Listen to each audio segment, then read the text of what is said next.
Hello there guys and welcome back to the channel. Now quite a lot of people have always been asking me what mastery setups that I do use personally, and I have uploaded several videos in past. Most of them are at this point already a year old, or you know, they do not change a whole lot because Kabam has not been particularly efficient in updating mastery system or giving us new masteries. But ultimately, the needs of the game and personal experience does kind of change from bit to bit. So my mastery setups always have looked very, very similar. There are some slight changes, and that is what we're going to go over in today's video. This is basically going to be me showing you kind of my most frequent mastery setup, because I do adjust it based on some battlegrounds metas, sometimes based on specific alliance war fights.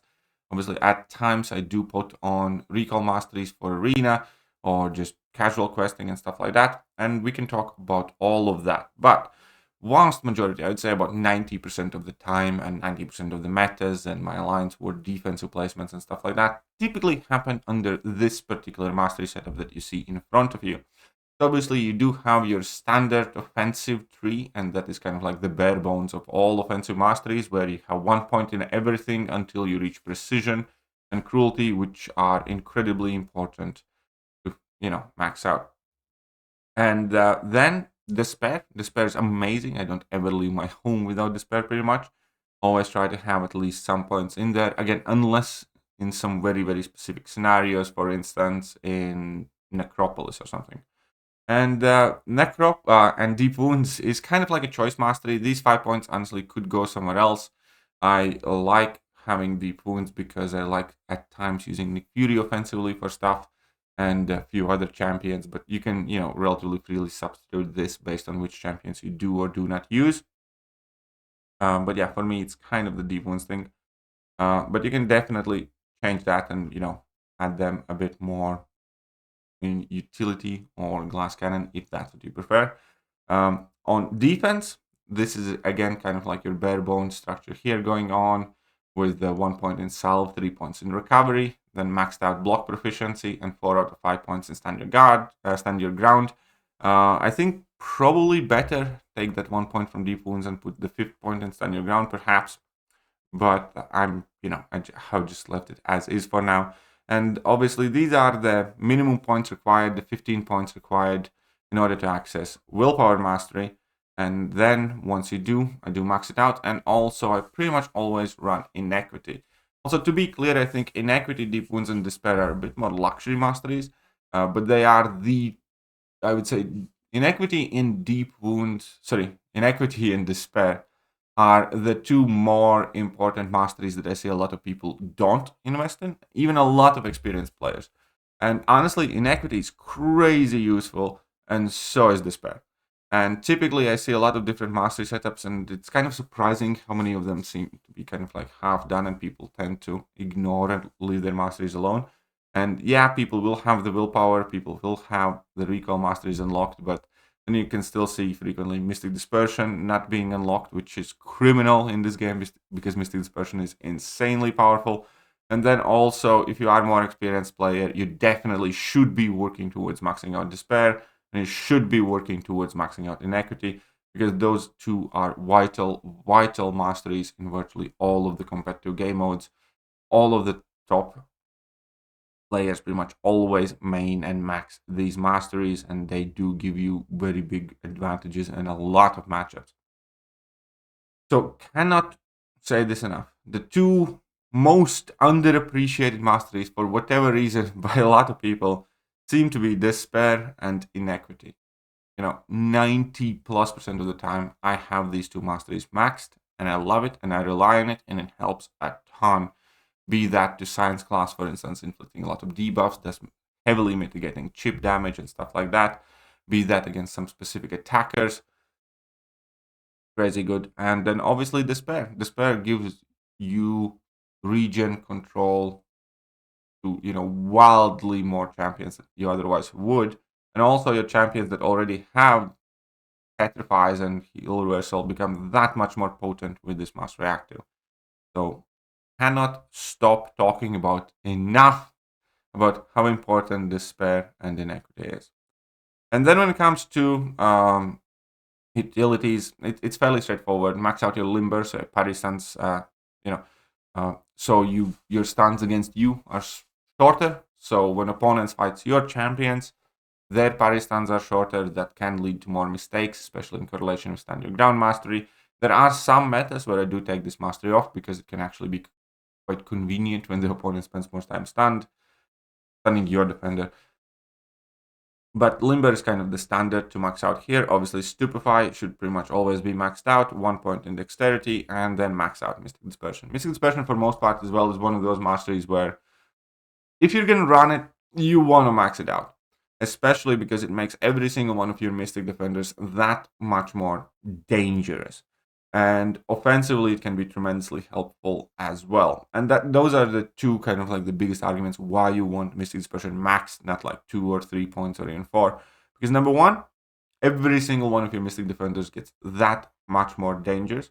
And number two, it's also offensively. In the matchups where there are a lot of buffs, your Mystic Champions will excel anyways, and you're going to be killing those matchups as is. But 5 points of Mystic Dispersion helps you the most when there's like 1 or 2 buffs to nullify now and then. And, it significantly increases the speed of your Mystic attackers. And, again, super important. So,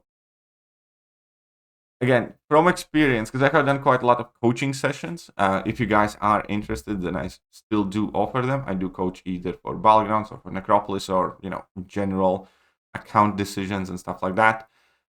If you want to contact me, here we go. And one of the things that we often take a look at is masteries. And I've definitely noticed a lot of skilled players, a lot of experienced players, just kind of treat masteries like this tedious thing that they don't really want to touch. And it shows. When often I take a look at mastery setups, oh boy, it becomes hard not to kind of like get befuddled, confused, because masteries is one of the very, very few things that do not depreciate in this game. Any value that you invested in masteries 5 years ago still remains today. You cannot say the same about crystals or catalysts or pretty much anything else aside from units, right? In fact, there's the quite opposite argument. The earlier you invest in masteries, the longer period you get to benefit from them. And yeah, people just don't, because it's more fun to open a crystal than to get a mastery core or something. But they should. 100%. And that is kind of the setup that I pretty much always use. Also, if you are newer to the game, so, this last part of the video probably will not be relevant to a lot of veterans, but just for the newer players, in case you are watching this, then this is the bare bones offensive structure. This is what I would start building up my account, which masteries to unlock offensively as the more important ones. And this would be kind of like your bare bones defensive structure that you want to go for. You want to max out your recovery, so you start with this.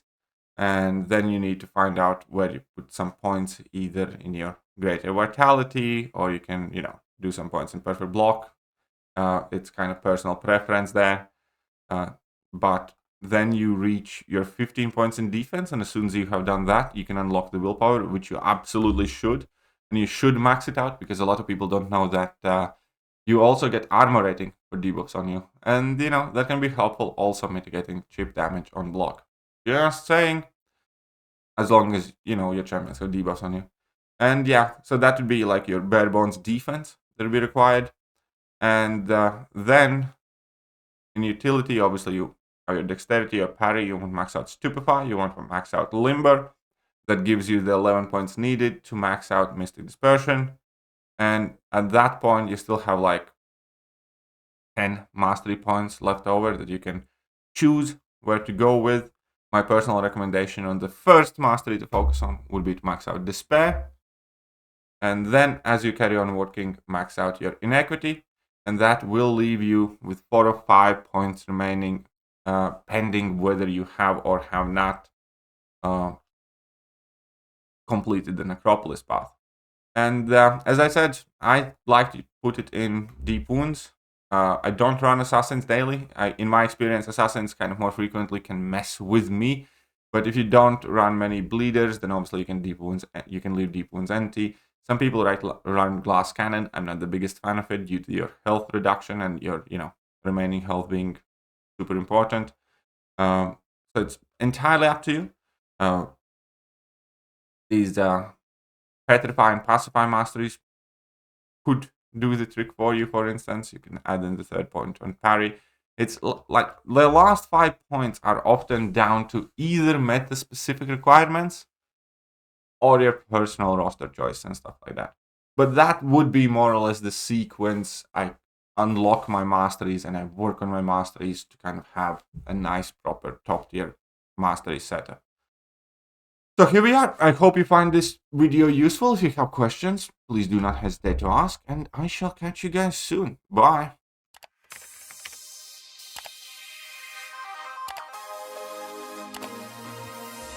Hello there guys, and welcome back to the channel. So we have all the information